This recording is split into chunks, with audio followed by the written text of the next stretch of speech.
दिल्ली में मेयर का चुनाव 22 फरवरी को हो सकता है।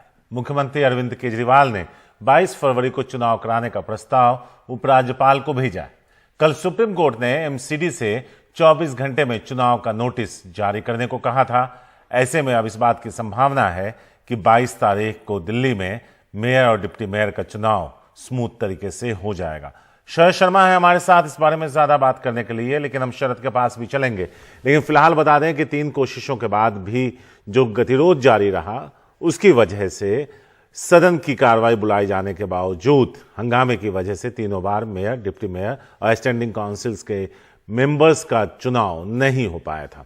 जहां बीजेपी और जो पीठासीन अधिकारी थे वो मनोनीत पार्षद जो 10 की तादाद में है उनसे वोट डलवाने की कोशिश कर रहे थे, जिसका विरोध आम आदमी पार्टी कर रही थी, जिसकी वजह से गतिरोध हुआ। उसके बाद मामला सुप्रीम कोर्ट पहुंचा और सुप्रीम कोर्ट ने फिर इस पर फैसला दिया। शरद, 22 तारीख को लगता है कि अब दिल्ली को मेयर, डिप्टी मेयर मिल जाएगा। आचार्य का पूरी उम्मीद करनी चाहिए कि दिल्ली में लगभग 10 महीने से मेयर नहीं है, क्योंकि चुनाव में डिले हुआ। जो अप्रैल में चुनाव होना चाहिए था वो दिसंबर में हुआ। उसके बाद अब 2 महीने ज्यादा का समय हो चुका है जब दिल्ली में एमसीडी के चुनाव हो भी चुके हैं। उसके बावजूद भी अभी तक मेयर नहीं मिला है। तो कल जिस तरह का आदेश सुप्रीम कोर्ट ने दिया और सभी तरह के जो विवाद थे उन पर एक तरह का स्पष्टीकरण जो है सुप्रीम कोर्ट ने दे दिया है कि ना तो मनोनीत पार्षद वोट करेंगे और ना ही तीनों चुनाव एक साथ होंगे।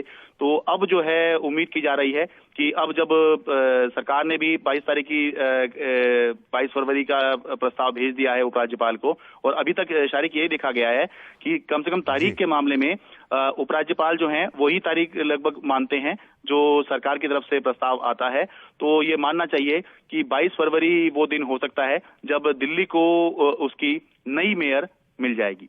शरद, संक्षेप में मेयर और डिप्टी मेयर का चुनाव तो आम आदमी पार्टी जीतेगी, जो संख्या बल है। मनोनीत सदस्यों के वोट ना डालने से स्टैंडिंग काउंसिल के मेंबर्स के चुनाव पर कितना असर पड़ेगा? 6 की जगह 6 पद के लिए 7 उम्मीदवार हैं, जरा उस पर रोशनी डाल दीजिए। देखिए, अभी सीधे तौर पे देखें तो 4 सीटों पर आम आदमी पार्टी, कुल 6 सीटों के लिए चुनाव होना है स्टैंडिंग कमेटी में। स्टैंडिंग कमेटी जो सबसे पावरफुल बॉडी होती है और वही सरकार होती है नगर निगम की। तो 6 सीटों के लिए अभी चुनाव होना है जो 22 फरवरी को हो सकता है।